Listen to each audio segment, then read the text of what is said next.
60 ans d'amitié franco-allemande dans un contexte compliqué par la guerre en Ukraine. Paris et Berlin font bonne figure pour fêter le traité de l'Elysée. Le suspect de la fusillade de Monterey Park en Californie a été retrouvé mort dans son véhicule dimanche. Il se serait vraisemblablement suicidé. À Bruxelles, manifestation ce dimanche pour appeler à la libération du travailleur humanitaire belge Olivier Van de Castel, détenu en Iran depuis 11 mois. Après des débuts difficiles dans la relation entre Emmanuel Macron et Olaf Scholz, les deux dirigeants ont fait bonne figure à l'occasion de la célébration des 60 ans du traité de l'Elysée, le texte qui marque la réconciliation entre les anciens ennemis. Les gouvernements de Paris et de Berlin se sont réunis ce dimanche pour une réunion de travail. Olaf Scholz a défini le couple franco-allemand comme la locomotive d'une Europe unie. Emmanuel Macron, lui, veut faire des deux pays les pionniers pour la refondation de l'Europe. Le chancelier et le président ont parlé de la coopération militaire avec l'Ukraine, mais aussi d'industrie. Le plan de subvention de Washington à ces entreprises inquiète. Paris et Berlin appellent à une réponse européenne ambitieuse et rapide. La défense et l'industrie doivent permettre à l'Europe de devenir plus souveraine, ont déclaré Olaf Scholz et Emmanuel Macron. Des déclarations fortes, pas forcément suivies de projets concrets.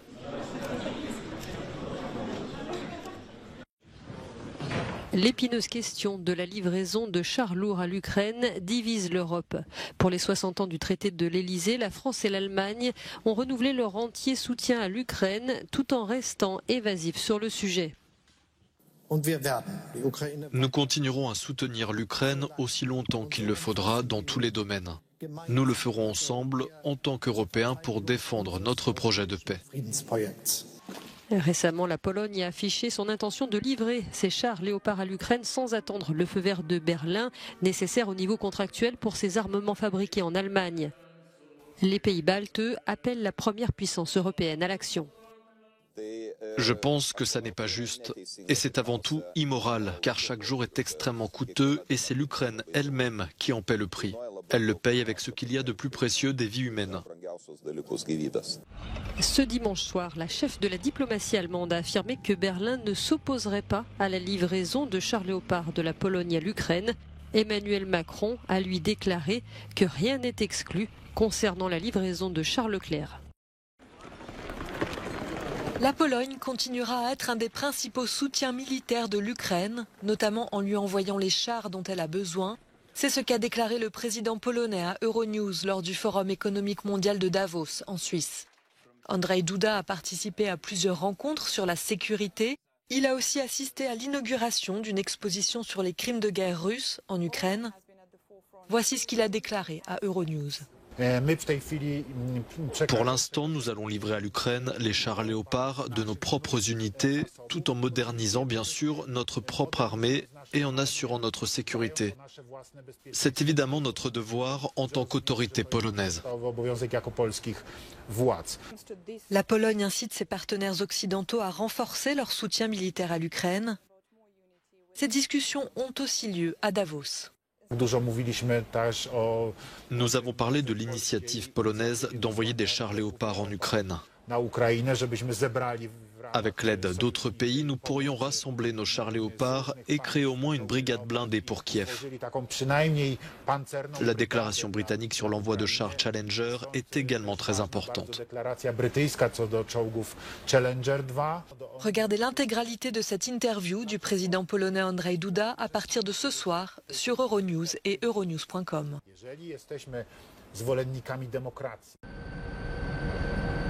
C'est dans cette camionnette blanche que les policiers ont retrouvé dimanche le corps de l'assaillant présumé de Monterey Park en Californie.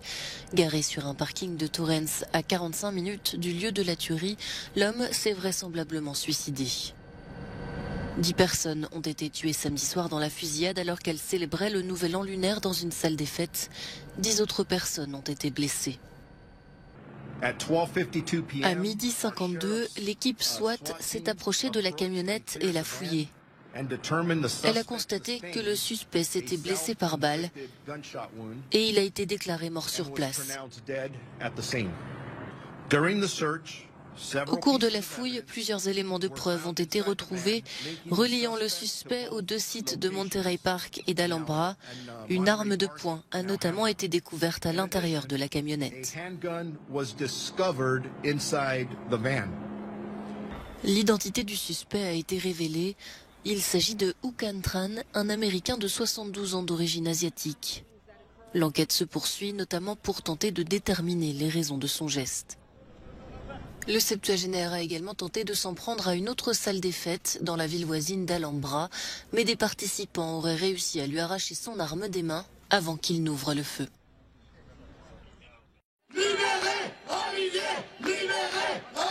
À Bruxelles, plusieurs centaines de personnes se sont rassemblées ce dimanche pour appeler à la libération d'Olivier Van de Castell. Ce travailleur humanitaire belge est détenu en Iran depuis 11 mois après avoir été condamné à 40 ans de prison et 74 coups de fouet pour espionnage. Ces conditions de détention sont qualifiées d'inhumaines par le gouvernement belge et l'ONU parle d'une détention en violation flagrante du droit international. Les soutiens d'Olivier Van de Castell estiment qu'il est détenu en raison d'un chantage diplomatique exercé par l'Iran. Selon eux, Téhéran tenterait d'obtenir de la Belgique la libération d'un diplomate iranien, Assadollah Assadi, condamné en Belgique en 2021 à 20 ans de prison pour un projet d'attentat terroriste contre l'opposition iranienne. Inauguration à Istanbul en grande pompe d'une nouvelle ligne de métro qui relie désormais en 24 minutes la métropole turque à l'aéroport international. Les rames devraient rouler à une vitesse comprise entre 90 et 120 km/h. Selon le président turc, la nouvelle ligne est en mesure de transporter jusqu'à 800 000 passagers par jour. Recep Tayyip Erdogan assure par ailleurs que d'ici quelques mois, emprunter cette nouvelle ligne de métro sera gratuit. Les autorités turques prévoient également de relier la nouvelle ligne de métro à la ligne ferroviaire à grande vitesse et à terme, le train rapide en provenance d'Ankara pourrait marquer un arrêt à l'aéroport. Le Français Sébastien Ogier a remporté ce dimanche son 9e rallye Monte-Carlo, un record dans cette épreuve. Un prix partagé avec Vincent Landais, avec qui il fait désormais équipe. Sébastien Ogier, 39 ans, dépasse à présent au palmarès de l'épreuve monégasque son compatriote, le nonuple champion du monde des rallyes Sébastien Loeb. Sébastien Ogier s'est imposé ce week-end devant son coéquipier de chez Toyota, le champion du monde en titre finlandais Kalle Rovanperä, ici à l'image.